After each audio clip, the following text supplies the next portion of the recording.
Welcome to Digging with Deej. In this part 2 episode, I will be speaking to several coin dealers that I have gotten to know over the years and find out their stories of how they began coin collecting. What intrigued them? What got them started? So I'll see you inside.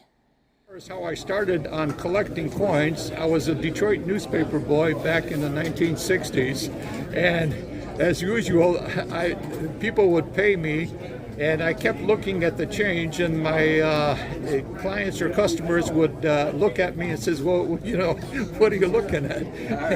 And I told them, I'm putting a buffalo nickel set together, so I need certain dates, and I also collect U.S. coins. So a lot of the people said, "Well, wait a minute, I've got U.S. silver dollars. That was back in the 1960s. I could pay you in silver dollars because I don't need all these silver dollars." Says, "Okay, I collect silver dollars as well there too." So they paid me in silver dollars, and this is how I got started in collecting U.S. coins. But as far as world coins, my grandfather was from Poland, and he introduced me to 4 Polish coins, basically, and I thought they were really neat looking. So I did some more research on them, and I got really excited. These were coins like in the 1930s, basically, and I still remember them very vividly. And I started looking around the coin shows that were featured in Michigan at the time. They used to have them in malls and at the hotels. And I would buy all the Polish coins that I came across. And at that time, the Polish coins were very inexpensive. So I kept accumulating and putting it together. I started doing research. I started buying books on world coins and so forth, and that's how I got into the world coins as well as the U.S. coins. Right now, I'm more into the Polish coins since I've been collecting like over 45 years. Here we have my good friend Ron. Can you tell me, Ron, how did you get started coin collecting? It was shortly after World War II. We were visiting a great aunt, and she could see that I was bored, and she brought out her button box. In those days, in the 30s and 40s, women saved all their buttons. She put a piece of newspaper on the kitchen table and poured these buttons out on the table, and I fumbled through playing with them. But I found a foreign coin. I come from an immigrant family, and they came from Europe, and there was this foreign coin mixed in with the button. I was really taken by that. Obviously I couldn't read it, the inscription, it was in a foreign language, but it intrigued me. And on another visit, on a subsequent visit, I asked to see that button box again. And dumping it out, I found that coin. Well, it turned out to be a German 10 Pfennig, because they left Europe from a German port, and this was some change they still had available. But that really touched the button, and my mother saw my interest, and she began to ask through the neighborhood various ladies whose sons were coming back from the war, and lo and behold, I had a cigar box full of foreign coins, and I was in coin collecting heaven. Wow. And then gradually, as I moved along after several years, I was given a few Indian head pennies, and that started me in U.S. coins, and here I am today. Wow. So how many years? I've been doing coins now, I'm 87, and I've been doing coins for over 75 years. Wow. Over 75 years. All kinds of coins, of course, foreign and U.S. as well. Right. And in the currency. The paper finally kind of intrigued me, and I started doing that as well. Right. So I wish all the collectors, the new collectors watching, I wish you well. Understand this. Not only is collecting coins and currency an interesting hobby that teaches you a great deal about the world and the world's people and geography and history, but it happens to be today in the United States the #1 collectible is going to be coin. Following that, currency and a few other things. But I wish you well. I've got to excuse myself. Thank you so much, Ron. Patrick, how did you get started coin collecting? When I was a young kid, I was fascinated by the silver dollar. And I always wanted a silver dollar. And I started picking them up. At that time, you could go to the bank and actually get them. And I had a collection of 17 silver dollars. And my younger brother took them and spent them all Oh no! Oh no! at a grocery store. Oh And my gosh! he was 18 months younger than me, and I was visiting him when he was sick. He had pancreatic cancer. Oh. And the first thing he said to me, he said, "Did you ever forgive me For doing that! Oh my goodness! I says, Tony was his name. I says, Tony, I forgot those a long time ago. Don't worry about it. And 2 days later, he died. Oh, I'm so sorry. But that's how I got started. Uh-huh. And then I started collecting silver dollars more when I started working on the police department. And now I've been in the business for about 40 years. Wow, that's a long time. That's a true love for the hobby. You definitely got bit by the bug. Yes, I did. Well, It was thank you fun. so much for sharing your story. You're welcome. Okay. Ron Rose from Pre's Coins and Currency. Started when I was 7 years old, collecting coins, going to the bank, getting coin rolls and going through everything and keeping the good stuff that I thought was good. And then from there I just kept collecting and I've opened 3 different stores. One on Clements, the first one, and then I was in the Trade Center in Mount Clements, and then I opened one in Richmond, and I just recently sold, in 2017, I sold a store, and I'm doing strictly shows now. And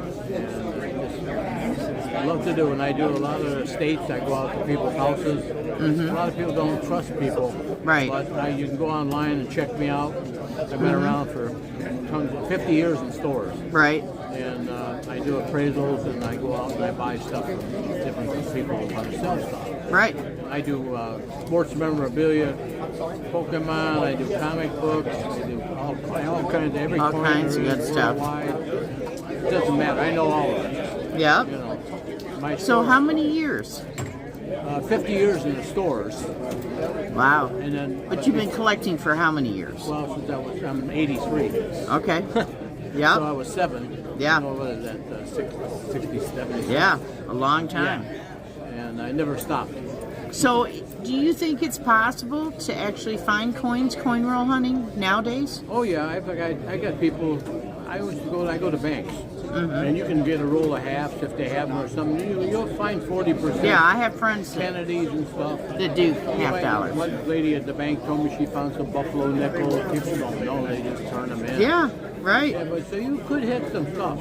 Yeah. Wheat pennies, I think, may be good. They're talking about quitting the pennies. So if you Yeah. get any wheat pennies and change, I would save them. Right. In your opinion, what if, there's some talk that the new administration is going to end the penny. How do you think that'll affect things? It won't affect anything because the pennies are useless, really. Wow. They're just going to go to the next thing. If it's 3 cents, they go to a nickel. If it's 2 Right. cents, they'll just wash it. How will it affect collecting? I think it's going to be better for collecting. Hey, hello Armand. I was glad to see you again because your booth is one of my favorites. Oh yeah. Can you tell me how you got started coin collecting? Started about 18 years ago when I was 10 years old. I would go to the grocery store with my grandparents, and those Coinstar machines where you dump your change in there. I would always check the return slot because my grandpa always taught me to check it for free money. And one time I found a 1920 silver mercury dime Wow. in the return slot, and that got me started. And that, in addition to a bunch of like foreign coins that would always get spit out into the tray, and stuff like that. So they had just bags of coins, and I think that the silver dime was definitely a catalyst that like started my boost and my interest in my collecting. So, Yep. cool. The bug that bit you. Yeah. Then I think I saw like TV commercials with like different like silver coins that were worth money. And was like, wait a minute, I know that coin. I got it. I found it in the Coinstar. So Yeah. I was like, this stuff can actually be worth money. Very cool. Well, thank you so much for telling your story. Okay. Raphael, you want to tell me how you got started coin collecting? Actually, it was my dad. My dad actually started garbage picking back in the day, and he ended up getting into coins. So he ended up buying, I think his first coin was a 1909 SVDB that he bought for $300. And his wife my mother-in-law, got really pissed at him for buying that. Oh, my. So he hung on to that. He ended up selling that for $1,000 after the fact, and then he started opening a coin shop down in Depot Town, Old Town Coin and Gold. He's no longer with us, and he's the one that got me started with the coins, and it's been a blessing.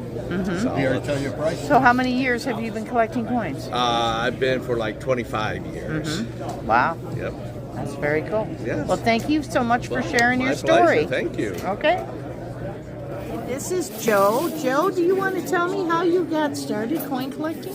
Sure. It's kind of like Armand you were talking to before. When I was 10 years old, I was going in Hamtramck with my mother going shopping, and I found a 1905 Barber dime and a coin starter machine. Wow. And so I was 10 years old. I loved money, loved history. And it was worth like $3. I couldn't believe a dime was worth $3. Yeah. So for my whole childhood, I'd go through the coin stars, and I started finding more foreign coins instead of U.S. stuff when I would find things. So that's how I got down into the world stuff that I do now. So do you just strictly do just silver and gold now? Or? No, I do base metals, everything, but only world. That's the only thing I do is world coins. World coins? Yes. Okay. Yeah. Very cool. So, do you think that a beginner can actually make money doing this? Oh, definitely. I mean, everybody was a beginner at some point. We all started not We all knowing start anything. somewhere, Yeah, yeah. exactly. So Right. I think you can. Yeah, definitely. If you can get the knowledge and the know-how, you definitely can make money off of this. So how do you think the possibility of ending making pennies, how is that going to affect the hobby, do you think? I don't think too much, honestly. Pennies, Do you think it'll make them more collectible? maybe to some degree. Maybe 2025 that they made some already and, stopped the minted. Yeah, already. because they'll be less minted then if Yeah, they go through exactly. with this. Yeah, So, but maybe. But I don't think too much. right, In my personal opinion. right. That's all right. That's great. Well, thank you so much for sharing your story. Yeah, no problem. Hi there, my name is Stu Bassett, and I'm a member of the Kalamazoo Coin Club, and I do shows once or twice a month. I have been doing it for the past 5 years. Up until that time, I was a collector, and my first memories of collecting were back at my grandma's house when I was probably about 8 or 9 years old, and my grandmother and her brothers and sisters would play penny, nickel, dime poker. Oh, And wow. They had a big bowl of coins. So in the evenings, I'd go through that bowl of coins when they were done playing cards and notice the different dates and mint marks on them, and got a piece of cardboard and taped them to the cardboard. That's how I started my collecting. Shortly after that, I had a good friend whose father was president of the local bank in town, and he allowed us to come into the bank on Saturdays and look through the $50 bag of parking meter pennies. Oh, wow. So that's how we spent our Saturdays. Oh, that's So cool. we would pull out our, the wheat pennies you would find, the steel pennies you would find, and that was a lot of fun. And from there, still wasn't old enough to drive, but my mother would take me to coin shows in Grand Rapids. And so opened up a whole new world of collecting some of the older type coins. And then I discovered girls when I was 16. And everything went in the safe for a while. Yeah. Until about 15 years ago, when I started collecting again. Very cool. I love your story. I think I inhaled a peanut. Yep. So, it's been a very successful coin show, despite Mother Nature trying to interfere today with all the snow. So if you get a chance, be sure to check out this coin show. And I will put more information about it in the description below. Thanks for watching. If you're looking for more treasure hunting adventures, please check out some assorted playlists on different types of treasure hunting that I've created for replay. Get out and find your treasure, folks. It's just out there waiting. See you soon.